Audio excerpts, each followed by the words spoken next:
soal Chow, ini dia yang mungkin akan jadi tanda tanya besar.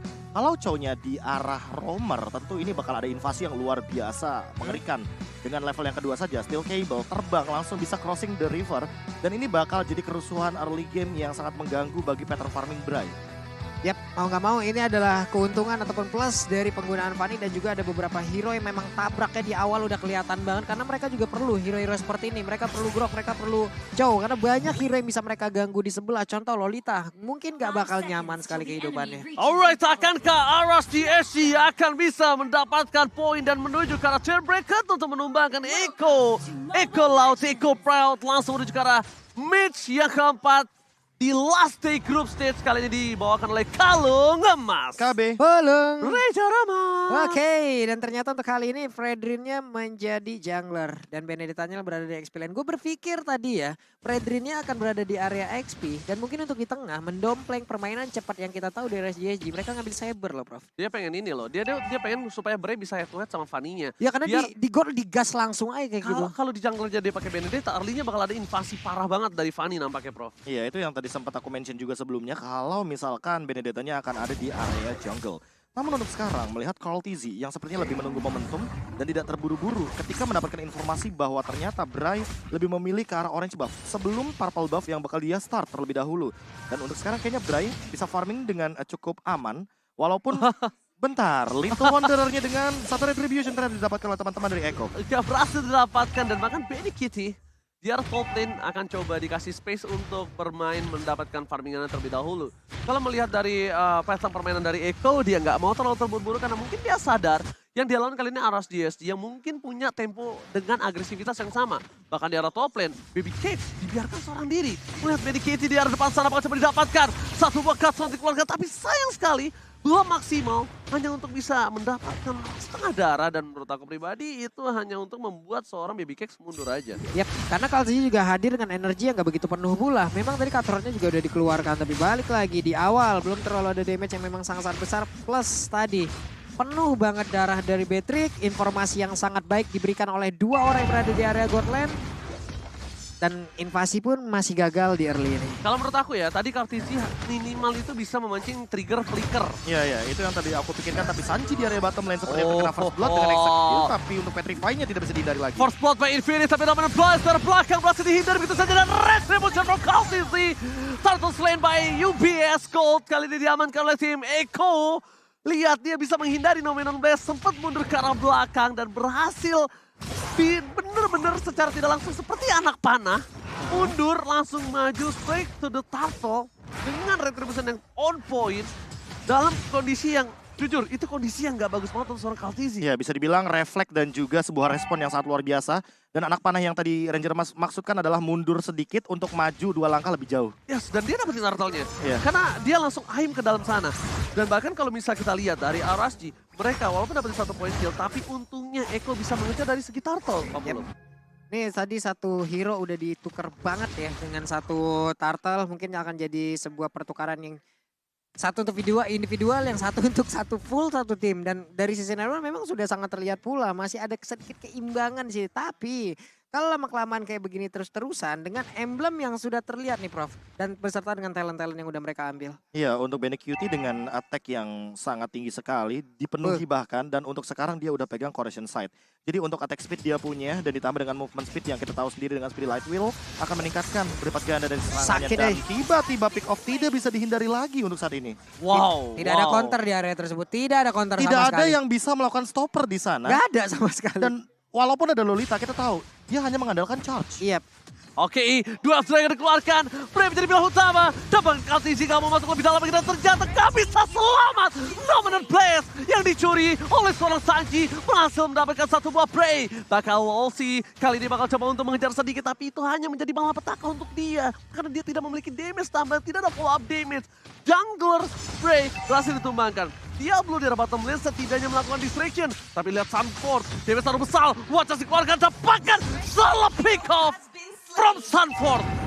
Sanford. Anak muda 16 tahun dari Filipina ini memang selalu mencuri perhatian dengan dia notice bahwa udah nggak ada an eye for an eye. Jadi Diablo ketika sudah tidak memiliki skill 2 lagi, dia tidak memiliki immune. Dan hal tersebut yang dia manfaatkan. Plus bonusnya Turtle. jadi lebih berlipat ganda nih. Apalagi Turtle by UBS Gold ini akan meningkatkan sharing gold. Dan lihat sekarang gold leadingnya udah mulai kelihatan menuju ke arah 1000 gold di menit yang keempat. Baru berbeda 1000 gold ini udah mulai menjadi penentu gameplay yang akan terjadi. Aras GSG akan bermain dengan pasif. Ini Aras G akan bermain dengan poin-poin split push ataupun dia akan mengcover di sisi core-nya. Karena dia nggak bakal mau coba teamfight. Udah bedanya 1000 soalnya Profesor dan Pablo. Ini udah pasti ada difference di dalam beberapa item core-core mereka. Yawi nggak ada ragunya ya, dia akan ambil siapapun dulu, dia akan membantu dia akan berfokus untuk bisa membantu ke arah Benny Kitty dulu. Cuma sekarang ada beberapa pergerakan yang memang dilakukan untuk bisa menghancurkan karya Godland, tapi backup-nya coba lihat. Backup-nya itulah informasi yang sangat baik, komunikasi yang sangat baik, karena nantinya Karile akan mengambil peran di akhir-akhir. Ya, Di tapi awal dikasih Fanny dulu terus-terusan. ada yang sadar nggak? Dari tadi Baby Cakes terancam, tapi tidak mengeluarkan flicker dan malah Call Fizzy Itu yang hilang. Tadi ternyata. itu yang mau aku bahas. Iya. Baby Cakes itu dia triggernya dia tahu banget. Karena apa? Item belum cukup tapi lihat Benny Buset. Kitty. Solo pick off hampir saja didapatkan tapi ternyata tidak ada follow up damage. Dan bahkan di arah top lane sana Yawi hanya bisa mengcover pergerakan dari seorang Wolsey. Benny Kitty telah berhasil kehilangan satu buff flicker bersama dengan Baby Cakes. Dan Profesor KB kali ini lihat di arah purple buff-nya. Dari seorang Kaltizi akan kehilangan dan ternyata tidak. Masih sempat selamatkan. Dan bahkan dikembalikan ke arahnya. Double kill didapatkan oleh tim Eko. Eko. Arasji telah mengamankan jungle dari Eko. Tapi mereka nggak mau ngelepasin begitu aja. Kaltizi tiba-tiba datang dan sempat-sempatnya mereka berhasil mendapatkan purple buff-nya. Ini Wow. invasi yang terinvasi sih jatuhnya. Kayak gitu. Iya kan? Iya benar-benar. Ketika niat dari Bray adalah menghentikan bagaimana rotasi daripada Carl Fizzy dengan menggunakan Purple Buff. Nah, Ternyata di sisi lain, Purple Buff-nya malah di tangan dari Carl Fizzy itu sendiri. Dan tidak terambil oleh Bray. Sehingga hal inilah yang membuat RSC Singapura jadi rugi ketika mereka melakukan invasi. Mereka nggak apa-apa. The Way of Dragon dikeluarkan. Berhasil mendapatkan satu tembakan Wolsey. Di take down dengan instan. Ingat, masih ada satu bar retribution. Kaltizi, inginkah dia memaksakan keributan di arah backline? Dia udah gak punya kasor. Tapi bukan itu pilihan utamanya. Pilihan utamanya gimana caranya? Setidaknya dia mendapatkan turtle objektif dengan tidak kehilangan sama sekali power dari Eko. Spider Attack dikeluarkan. Dapatkan oleh Top of the Pro. Patrick berhasil mencuri Turtle Slain by Baby Cakes. UBS Gold kali ini. RSG mulai mengejar sedikit demi sedikit dan satu turtle yang mahal from Baby Cakes. Waduh, udah semakin panas lagi ya teman-teman. Apalagi di luar mungkin cuaca mungkin akan sedikit meredam itu semua ya. Tapi kalau memang lagi adem, lagi dingin, lagi sejuk, makan udah paling enak. Dan ini satu orang lagi termakan dari RSG, SG dan satu outer turret dihancurkan. Wah, bonusnya berlipat ganda sih. Bagaimana dengan The Way of Dragon yang udah dia trap dari Yawi. Dia tungguin banget, dia sabar banget untuk menunggu momentum karena dia tahu yang dia tendang adalah Diablo. Ada an eye for an eye. Kalau misalkan Diablo sadar di sana ada Yawi, mungkin hal tersebut tidak akan terjadi. Namun, karena minimnya informasi dari Diablo, sehingga ketika dia melakukan sebuah open mapping ke area bush, ternyata ada Yawi di sana. Way of Dragon tidak bisa dihindari lagi. Oke, tapi yang harus dilakukan kali ini adalah gimana cara Baby Cakes mencoba bertahan dan bahkan ini dia salah satu defensif yang mungkin jarang dilakukan oleh para player Gold Lane. Dia masih coba untuk melawan dengan senjatanya. Kenapa? Karena dia nahan flicker kita tahu. Dari Kaltizi owning banget, tapi dari segi poin untuk bisa numbangin Baby Cakes dia belum cukup, Profesor. Iya, bahkan masih 0-0-0 KDA-nya. Untuk Baby Cakes-nya nggak ada Husklaw. Kalau Baby Cakes-nya ada Husklaw, itu bakal lebih dilawan lagi. Bisa 2-1 Bisa dilawan lagi, tapi lawan Warcraft dikeluarkan begitu saja. Dan instant point kill dapatkan oleh Sunford. Dan Nomenon Blast with Flicker from Sanji nggak dikeluarkan. Nggak mau terlalu terburu-buru, nggak mau fokus dapetin point kill. Tapi gimana caranya mereka sudah bisa dapetin Baby Cakes yang sulit banget di pick off. Pertama kalinya di menit yang ke-8. Oh, ini development dari goldnya bakal lebih jauh dari Eko dikarenakan tadi kan awalnya 1000 sekarang menuju pada 2000 dan dengan tumbangnya Baby Cakes artinya Baby Cakes untuk beberapa detik ke depan farmingnya berhenti dan hal ini akan membuat Diablo yang mencoba untuk scale up dari goldnya namun tidak akan berimbang karena lihat Benny Cutie 203 dia tidak tumbang dan artinya dia tetap farming ketika Baby Cakes-nya tidak farming. Oke. Ini dua hal yang sangat tidak adil tentunya bagi para gold laner. Oke, memang tidak adil, tapi yang bisa dilakukan Wah, oleh para lagi Baby Cakes dong. dari Wild Dragon. Bray, ketika ada satu bolot, ini menjadi salah satu bencana. Saji masih memegang satu fenomenal blast. Akan coba dibalikan kembali kalannya. Alex Cavana Blow Petrify. masih mendapatkan Benny Kitty survive, tapi tidak terlalu lama. Membalikan kembali kanan yang dimiliki dari tim Aras GSG. Mereka langsung mengusir mundur. Patrick, Baby Cake, can you save the day? Dapatkan looking for triple kill yang di-cancel oleh Sanford. Sang bocah ajaib, 16 tahun, kembali meredam permainan dari Aras GSG. Oke, what? Hampir saja dan ini membuka sebuah kemungkinan yang sangat besar. Tapi Power of Netherite pun tadi belum bisa menghilangkan langsung ke arah dari Lolita. Hanya saja tadi pertempuran yang memang Yawi gak ada ragunya sama sekali, Prof. Ini adalah komunikasi yang baik yang dimana mereka semua di saat Yawi mengambil siapapun itu, mau yang tebal, mau yang tipis.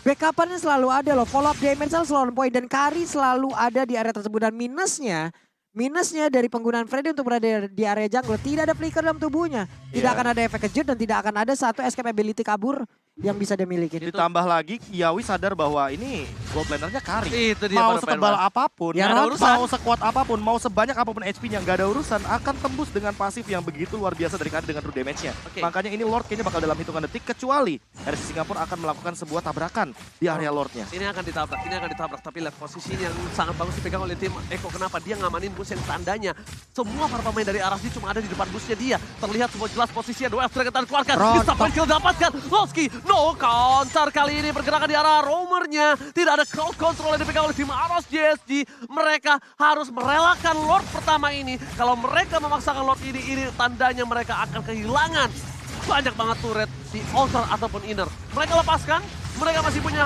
Parsha, mereka masih punya Electro Blow dan Lord Slain by UBS Gold didapatkan oleh Eko. High ground defensif mereka masih ada dan ini bukan Lord yang harus dipertaruhkan, Profesor. Iya, ditambah dengan banyaknya item yang sudah dijadikan juga oleh teman-teman dari RC Singapura, ini akan membuat bagaimana banyaknya skill untuk melakukan clear wave. Tapi Sanford, dia memperlama Lordnya. Dia tahan Lordnya dengan barrier dan ini mungkin akan tetap ada satu wave lagi untuk Super Minion. Harusnya dua Kalau sampai nanti detik ke-11 untuk sekarang. Oke, Kicknya, The Wild Dragon, Purify Gaming, tapi Cutthroat, it's on point. Burungnya tersobek dan pakai Diablo. Mencoba untuk menyelamatkan dengan satu fenomenal blast bersama dengan Electro Blow. Dibalikan kembali keadaannya, di belakang free hit. Dan Diablo masih bisa bertahan hidup yang tidak terlalu lama dengan tembok. 1 kali 24 jam dikeluarkan oleh Sanford. Sang bocah ajaib, Profesor KB. Jujur, di match kali ini Sanford benar-benar menjadi salah satu highlight menurut saya. wah ini luar biasa sekali memang permainan daripada Sanford sendiri ketika dia membawakan sebuah barrier yang sangat unpredictable untuk bagaimana cara pembukaannya dia. Dan Benny Cutie, dia tinggal lempar untuk serangan basic attack-nya dia. Hanya untuk melakukan sebuah eksekusi. Dan untuk saat ini pun masih di cover, lihat di depan sana.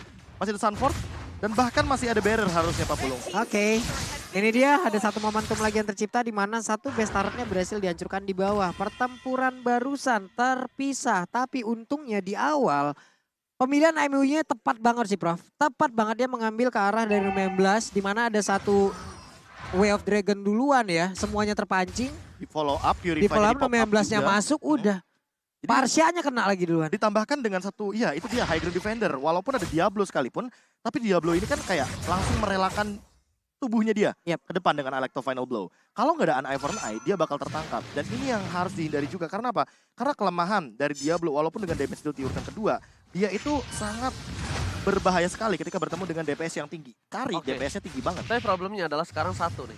Busnya tuh jangan sampai dia kalah bus tuh dari Aras GSG. Dari tadi, Aras GSG dia megang bus, tapi bus yang sudah diketahui oleh tim Eko karena sisa lain busnya udah diamanin oleh beberapa player tim Eko. Malah pahamku melihat RC Singapura jangan masuk ke dalam area jungle. Ya, Karena mereka punya Farsha, mereka punya Benedetta, mereka punya Beatrix. Ini 3 hero, clear wave minion ini cepat.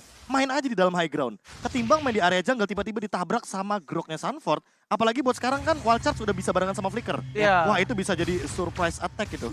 dan bahkan lihat dari tadi walaupun dia main di kalau mau main di jungle dengan catatan oke jungle-nya udah dipastikan dulu nih aman, Be. Pakai Magic Sentry minimal. Karena dari tadi dia udah tahu nih berpusat di tengah oke karena sisi kiri sisi kanan Lordnya udah dimegang sama Eko.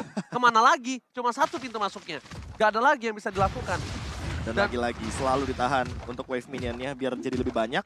Dan mau gak mau teman-teman dari RC Singapura ketika berusaha mendapatkan Lord, mereka harus melihat bahwa bottom lane-nya terdorong oleh Sanford. Dan bahkan Lord kembali dipegang kali ini. Selamat datang Bapak Wolf yang terhormat, sudah kembali lagi ke Land of Town dengan perbandingan gold 6.000 gold yang cukup jauh. Kaltizi bahkan Blade of Despair telah di tangan dia. Tim dari RSG mencoba untuk melakukan clear terlebih dahulu, tapi lihat wave di arah bottom lane-nya. Jangan sampai dia lupakan, ini minion tetap bergerak bersama dengan satu wave lainnya. Wave Dragon belum dikeluarkan karena Yawi tahu siapa yang akan dia tendang. Down flash, bakal coba di pop up. Berhasil mendapatkan satu, dibalaskan dengan seorang Losi. Flickernya tidak berhasil mendapatkan apapun. Lord belum terreset, masih dipegang oleh seorang Bry. Tapi lihat Kaltizi lebih fokus menuju ke arah purple buff-nya. Karena Sunford akan menjadi pilihan utama. Ditutup Endurance Strike-nya. Ini bukan tim fight yang sangat baik. Split sangat coba dilakukan oleh Fanny di arah bottom lane. Dan bahkan dikejar, wow! One shot from Sunford menutup para pemain tim Arasi untuk pulang. Dan bahkan Kaltizi fokus ke arah base dan Echo take the game! Baru kita bilang di 1 menit setengah.